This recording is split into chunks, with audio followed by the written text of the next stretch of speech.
بسم اللہ الرحمن الرحیم۔ السلام علیکم۔ University of Education Lahore, M A Urdu semester دوم، اصناف نثر اردو کا مطالعہ ہمارا کورس ہے۔ اس کورس کے تحت ہم اردو کی غیر نثری اصناف یا غیر افسانوی ادب کے بارے میں پڑھ رہے ہیں۔ غیر افسانوی نثر میں خاکہ ایک اہم صنف سخن ہے۔ پچھلی کلاس میں ہم خاکہ کے فن اور اہمیت کے بارے میں پڑھ چکے ہیں۔ آج کا ہمارا موضوع خاکہ نگاری کا فنی اور فکری جائزہ پر مشتمل ہے۔ میں آپ کی کورس انسٹرکٹر میمونہ ریاض۔ خاکہ نگاری کے فنی اور فکری لوازمات پر بات کرنے سے پہلے آج کے مقاصد تدریس جان لیتے ہیں۔ خاکہ نگاری کا فنی اور فکری جائزہ لیا جائے گا اور خاکہ نگاری کی خوبیوں کو سٹیپ بائی سٹیپ بیان کرتے ہوئے طلباء کو اس کی فن و فکر سے آگاہ کیا جائے گا۔ آج کے لیکچر پر بات کرنے سے پہلے خاکے کی لغوی اور اصطلاحی تفہیم پر بات کر لیتے ہیں۔ خاکہ انگریزی زبان کے لفظ اسکیچ رائٹنگ سے ماخوذ ہے، جس کے معنی ہیں کہ خاکہ نگار یا خاکہ کم سے کم لفظوں میں شخصیت کے نمایاں اوصاف کو اجاگر کرے، ورنہ خاکے کا مقصد پورا نہیں ہو سکے گا۔ خاکہ نگاری ایک ایسی صنف ہے جو عہد حاضر کی ضرورتوں اور مسائل کو سمجھتے ہوئے قطرے میں دجلے کا تماشا دکھاتی ہے۔ اردو داستان نے جس طرح ناول سے افسانے اور پھر مختصر افسانے تک کا سفر کیا ہے، اسی طرح سیرت، سمان عمری اور خود نوشت کی کمی کو خاکے نے پورا کرنے کی کوشش کی ہے۔ ادب میں ایک جیسی مختلف اصناف کی موجودگی کی وجہ سے تخلیقات کی درجہ بندی میں دقت پیش آتی ہے۔ بعض اوقات شخصیت نگاری، خاکہ نگاری، مرقع نگاری، وفات نگاری اور شخصیت کی یکروئی تصویر کے مشترکہ خدوخال الہام اور تشکیک پیدا کرتے ہیں۔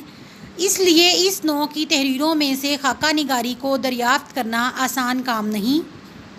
شخصیت نگار کی اصطلاح اس قبیل کی دوسری تمام تحریروں پر منطبق ہو سکتی ہے، لیکن اس کے باوجود نقاد کا فرض یہی ہے کہ وہ خاکے کو خاکہ، مرقع کو مرقع اور یکروئی تصویر کو یکروئی تصویر کہے اور ان چیزوں کو الگ الگ معیار سے پرکھے۔ خاکہ پینسل اسکیچ ہے جس میں کم سے کم لائنوں سے چہرے کا تاثر واضح کیا جاتا ہے۔ اب یہ مصور کا اپنا وجدان اور فنی شعور ہے کہ وہ تاثر کو ابھارنے کے لیے چہرے کے کون سے خطوط کو نمایاں کرتا ہے۔ انگریزی میں اسکیچ سے مراد مصوری کا ایک ایسا فن پارہ ہے جس میں کسی جاندار کے نقوش کو محض چند لکیروں کی مدد سے ابھارا جاتا ہے۔ اسکیچ دوسری مصورانہ اصطلاح پورٹریٹ سے اس طرح مختلف ہے کہ پورٹریٹ کی تیاری میں بہت سے رنگ استعمال ہوتے ہیں، جبکہ اسکیچ میں چند آڑی ترچھی لکیروں پر ہی قناعت کرنا پڑتی ہے۔ یوں ایک خاکہ نگار کے سامنے کم سے کم وقت میں کسی شخصیت کے مثبت اور منفی تمام اوصاف بیان کرنے کا وسیع مقصد ہوتا ہے۔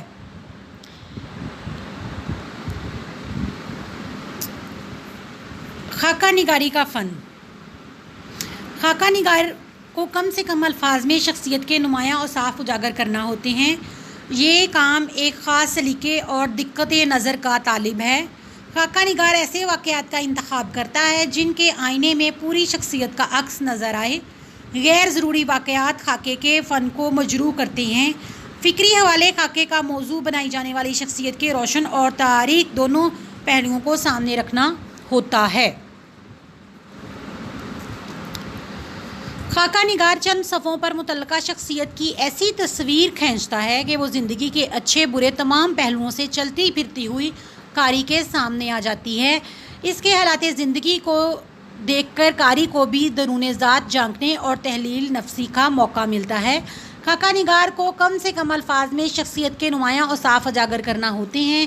یہ کام ایک خاص سلیقے اور دقت نظر کا طالب ہے، کیونکہ خاکہ نگار کے پاس واقعات تاثرات کا انبار ہوتا ہے اور اسے ان میں سے ایسے واقعات کا انتخاب کرنا ہوتا ہے جن کے آئینے میں پوری شخصیت کا عکس نظر آئے کیونکہ ضروری تفصیلات اور واقعات کی بھرمار سے خاکے کا تاثر مجروح ہوتا ہے۔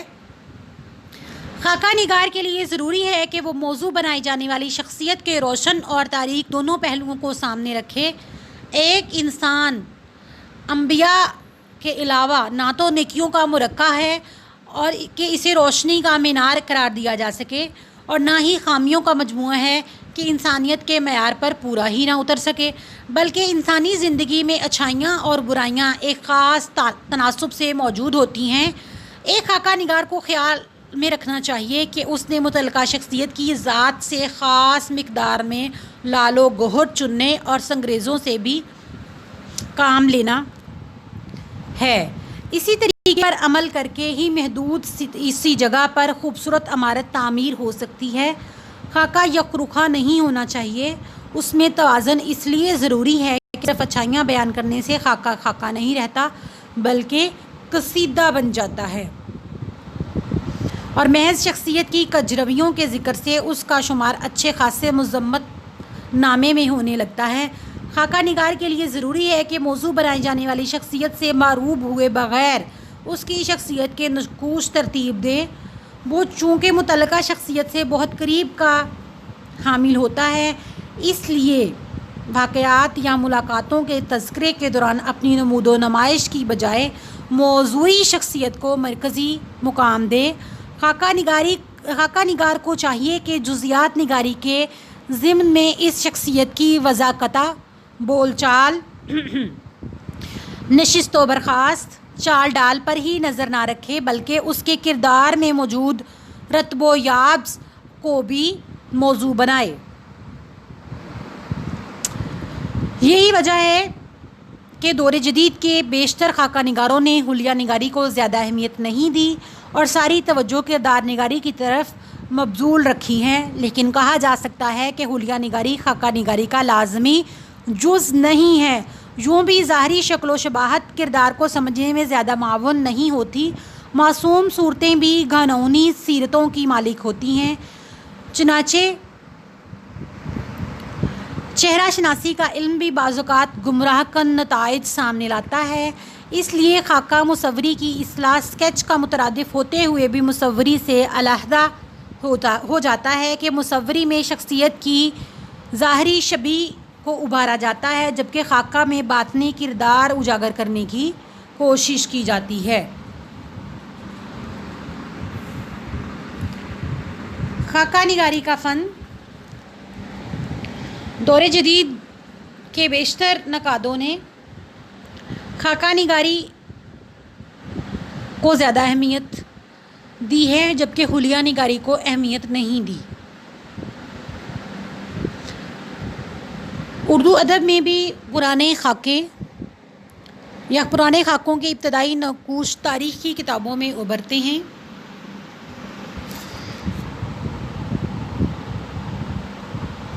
خاکہ عام طور پر انہی شخصیات یا اشخاص کا لکھا جاتا ہے جن سے خاکہ نگار کو کوئی خاص انس، عقیدت یا دلچسپی ہوتی ہے۔ اس انس، عقیدت یا دلچسپی کا تناسب جتنا زیادہ ہوگا، خاکے کے نقوش اور اثرات اتنے زیادہ گہرے ہوں گے۔ ویسے تو کسی بھی ادب پارے کا مقام و مرتبہ اس طرح سے متعین نہیں کیا جا سکتا، کیونکہ اس ادب پارے کے باطن میں بھی جھانکنے کی ضرورت ہوتی ہے۔ اسی طرح خاکے کے بارے میں بھی یہ بات دو ٹوک انداز میں کہی جا سکتی ہے کہ خاکہ یا تو ہوتا ہے اور یا نہیں ہوتا، کیونکہ یہ سلطنت ادب کی ایسی نگری ہے جس کی سرحدیں تاثراتی، سوانح اور مزاحیہ مضمون کے ساتھ بالکل کھلی ہیں۔ اسی لیے اکثر دیکھنے میں آیا ہے کہ ہمارے نامی گرامی ادبا خاکہ لکھتے لکھتے کہیں اچانک اور غیر شعوری طور پر کسی دوسری بستی میں جا نکلتے ہیں۔ ہمارے بہت سے خاکے کسی شخصیت کی بغاوت، تحسین یا بیجا تعریض کی بنا پر نثری قصیدوں اور نثری ہجویات کا درجہ رکھتے ہیں۔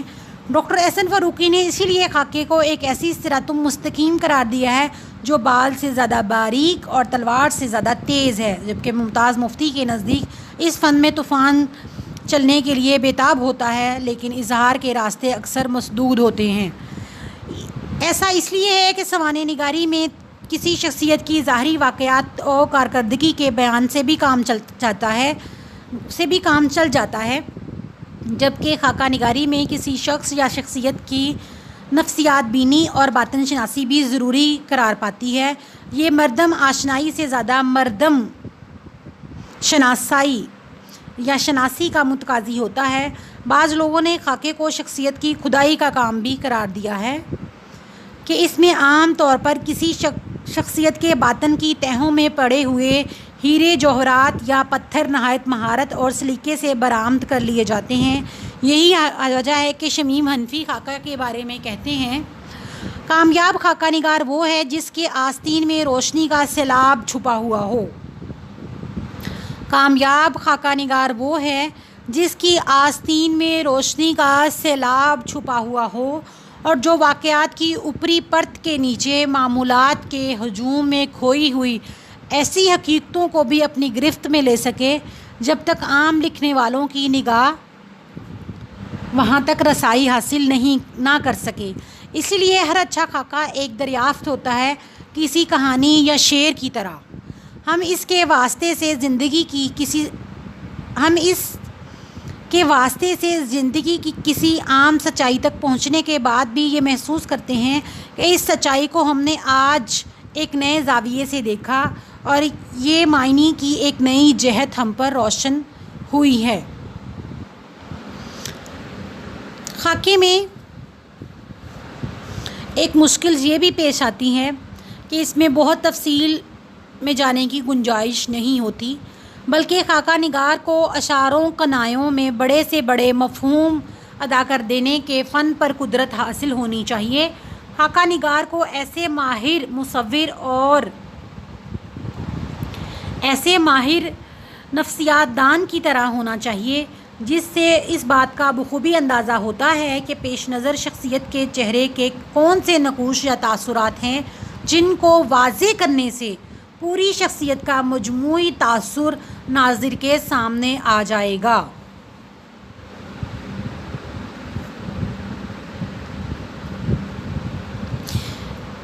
ایک انسان نہ تو نیکیوں کا مرقع ہے اور کہ اسے روشنی کا مینار بنا دیا جائے، موضوع بننے والی شخصیت نہ ہی خامیوں کا مجموعہ ہے کہ اسے انسانیت کے معیار پر پورا اترنے سے پہلے ہی گرا دیا جائے۔ ایک خاکہ نگار کو خیال رکھنا ہے کہ اس نے متعلقہ شخصیت کی ذات سے خاص مقدار میں لال و گوہر چننے ہیں اور سنگریزوں کو بھی کام میں لانا ہے۔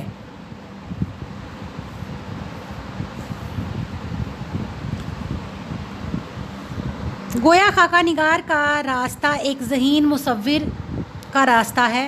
وہ اپنی زیر تحریر شخصیت کی اصل تصویر بھی دکھاتا ہے اور اس کے بعض خفیہ یا ظاہری گوشوں کو حسب ضرورت مبالغے یا تجاہل عارفانہ کے ذریعے نمایاں بھی کرتا چلا جاتا ہے۔ خاکہ کی کسی شخصیت سے متعلق معلومات کو جوں کا توں پیش کر دینے کا نام نہیں، بلکہ ادیب اور فنکار ان معلومات کو اپنے مطلوبہ معیار کے مطابق اپنے تخیل کے ذریعے ثقیل کرتا ہے۔ خاکہ تو حقیقت اور تخیل کا برمحل امتزاج کا نام ہے۔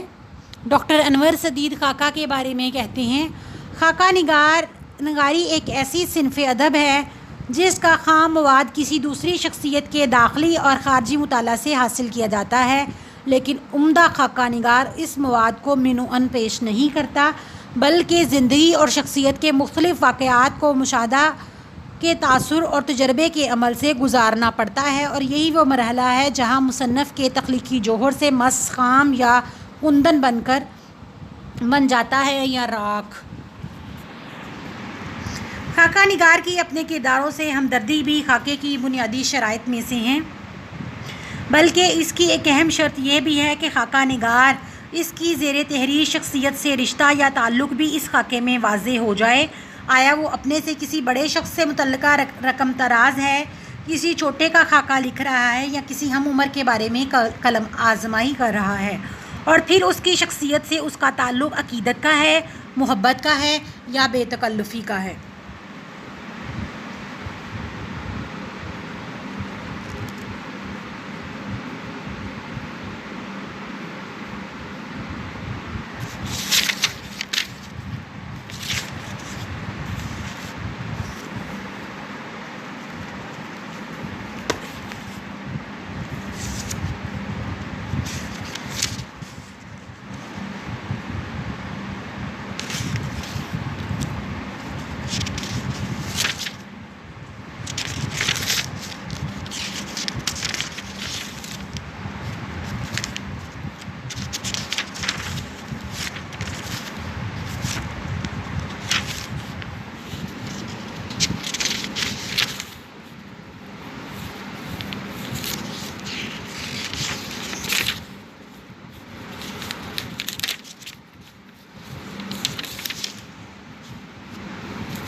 خاکہ کو دلچسپ بنانے کے لیے ہلکا مزاحیہ رنگ بھی مفید ہوتا ہے۔ ایک اچھے خاکے کی قطعی پہچان یہ ہے کہ اس کا مجموعی تاثر موضوع کی ایک جیتی جاگتی تصویر ہے، کیونکہ یہی خاکہ لکھنے کا مقصد ہے۔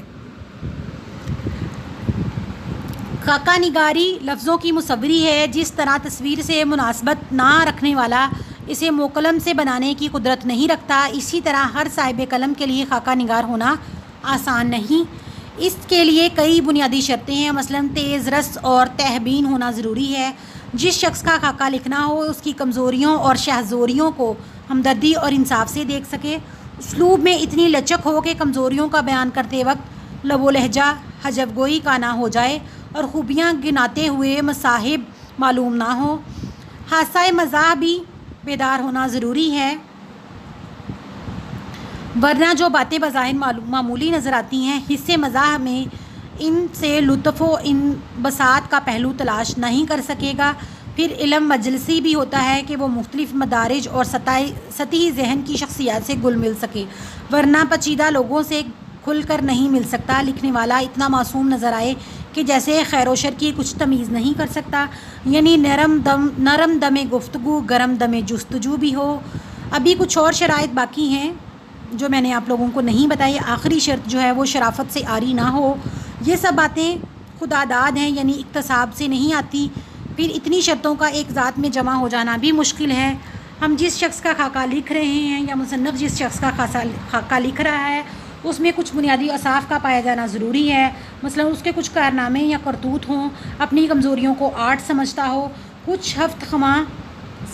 کوئی ہفت خواہ سر کر چکا ہو یا کسی راستے میں مشکلات پیدا کر چکا ہو، سونے کا چمچہ منہ میں لے کر پیدا ہوا ہو یا پیدا ہونے کے بعد سونے کے چمچے سے اپنا منہ بھر دیا ہو۔ یہ سارے ہنر اکتساب سے علاقہ رکھتے ہیں، یعنی ایسے ویسے پیدا ہوئے مگر اپنے کارناموں کی بدولت کیسے کیسے ہو کر مرے، یہ کیسے کیسے تھے مگر کرتوت نے ایسے ویسے بنا دیا۔ یہ باتیں اور اتنی شرطیں جمع ہوں تب خاکہ تیار ہو سکتا ہے، ورنہ خاکہ نہیں کہلائے گا بلکہ حلیہ نگاری بن جائے گا۔